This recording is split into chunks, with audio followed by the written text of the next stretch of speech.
Media మిత్రులు నమస్కారం. ఈరోజు జగన్మోహన్ రెడ్డి గారు విజయవాడ జైలు దగ్గరికి వెళ్ళి ఆయన మాట్లాడిన మాటలు ఒకసారి ఆయన గతంలో నేను ఆ పార్టీలో పనిచేశా. ఏప్రిల్ 23, 2018 బ్రహ్మలింగయ్య చెరువు గట్టు మీద నుంచుని వేలాది లారీలు మట్టి తరలిపోతుంది. అట్లాగే బ్రహ్మలింగయ్య చెరువు 1400 ఎకరాలు 1500 ఎకరాలు ఈ మట్టి అంతా అమ్ముకున్నారు. సిల్ట్ తీయటం అంటే అదే ఇప్పుడు ప్రభుత్వం రిజర్వాయర్ చేద్దాం అనుకుంటే దానికి ఒక 16-17 కోట్ల డబ్బులు రాజేశారు. అలాగే సిల్ట్ తీస్తామంటే ఎంతో కొంత తీస్తారని చెప్పి, కానీ ఈయన్ని తాడి చెట్టు లోతులు మట్టి తవ్వుతారని మీరు అడిగిన మాట వాస్తవం కదా జగన్మోహన్ రెడ్డి గారు. మీరు ఆ రోజున మాట్లాడినప్పుడు అదే బ్రహ్మలింగయ్య చెరువు గట్టు మీద నుంచి మాజీ శాసనసభ్యుడు, అప్పుడున్న శాసనసభ్యుడిని మట్టి కాసుడని, బకాసుడని, రౌడీ అని మీరు మాట్లాడిన మాట వాస్తవం కాదా? అప్పుడు మట్టి కాసుడు ఇవాళ మహాత్ముడు అయిపోయాడా? ఆ భావంతోనే మీరు జైలుకి వెళ్ళారా పరామర్శించడానికి?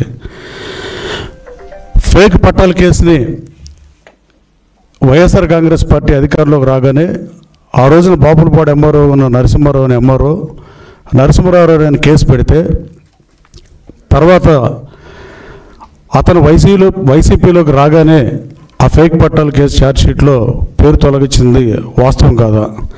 ఆ ఎంఆర్ఓని గన్నవరంలో ప్రధానమైన మండలం గన్నవరం బాపులపాడు 75,000 ఓటింగ్ ఉండి 2 లక్షల పైన జనాభా ఉండేదానికి ఒకే ఎంఆర్ఓని కొన్ని సంవత్సరాల పాటు ఉంచిన మాట వాస్తవం కాదా?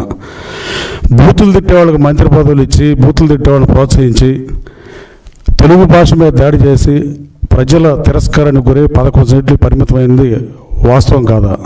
ఇంకా ఇప్పటికన్నా మానుకుంటే మీ పార్టీకైనా రాష్ట్ర ప్రయోజనాలకైనా అది మంచిది తప్ప ఇంకా ఇదే భాషని కంటిన్యూ చేయటం, బూతులు తిట్టామని ప్రోత్సహిస్తే ఇక ఈ రాష్ట్రానికి వైఎస్ఆర్ కాంగ్రెస్ పార్టీ ఏం చేయదలుచుకుందనేది ప్రజలు చర్చించుకునే పరిస్థితి. కేవలం పనికిమాలకు మంత్రులు ఇచ్చి, బూతులు తిట్టేవాళ్ళకి మంత్రులు ఇచ్చి ఆ 11 స్థానాలకి పరిమితం అయిపోయిన విషయం తెలుసుకుంటే మంచిదని మీ ద్వారా తెలియజేస్తూ, అలాగే వైఎస్ఆర్ కాంగ్రెస్ పార్టీ అధికారంలో ఉన్నప్పుడే గన్నవరం పిఎస్సిఎస్ అధ్యక్షుడు కాసన్నేని రంగబాబు గారు పార్టీ మారాడనే ఉద్దేశంతో నాతో పాటు బ్యాంక్ చైర్మన్ పదవికి రాజీనామా చేసి మారాడు.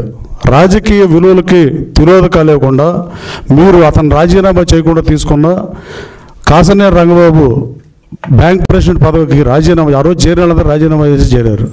చేరిన రంగబాబు గారి మీద ఆయన కాళ్ళు ఎరగొట్టి, ఆయన మీద కాళ్ళు ఎరగొట్టినప్పుడు గోడవల్లి నరసయ్య గారి ఇంటి మీద దాడి చేసినప్పుడు కానీ, అలాగే మాధవ్ సీన్ గారి షాపు అక్రమంగా ఆ రోజు ఎంఆర్ఓలు ఆ రోజున శాసనసభ్యుడు పడేసినప్పుడు కానీ మీరు ఒక్కసారన్నా ముఖ్యమంత్రిగా అసలు ఏం జరిగిందో కనీసం ఫీడ్ అన్నా తీసుకున్నారా ఇంటెలిజెన్స్ నుంచి కూడా?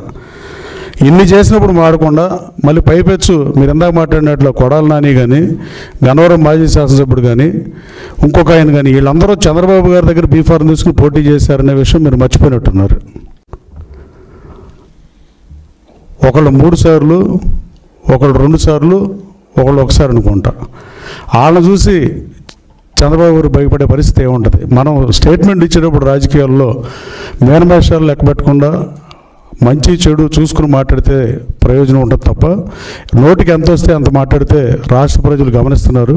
జగన్మోహన్ రెడ్డి గారు మీరు బూతులు తిట్టేవాళ్ళని ఇంకా ప్రోత్సహించి ఇంకా ఇలాగే రౌడీయిజాన్ని ప్రోత్సహిద్దాం అనుకుంటే ఈ రాష్ట్రానికి వైఎస్ఆర్ కాంగ్రెస్ పార్టీ సీట్లు ఎలా పెరుగుతాయని మీరు అనుకుంటున్నారో నాకైతే అర్థం అవ్వట్లేదు. కానీ 11 సీట్లకు పరిమితమై మీరు అసెంబ్లీకి రాకుండా, అసెంబ్లీలో టైం ఎవరు, మైక్ ఎవరు, ప్రధాన ప్రతిపక్ష హోదా ఎవరు, ఏదో కల్లిపల్లి మాటలు చెప్తున్నారు. రేపు వచ్చే ఎన్నికల్లో మీరు మేనిఫెస్టోలో పెట్టేయండి.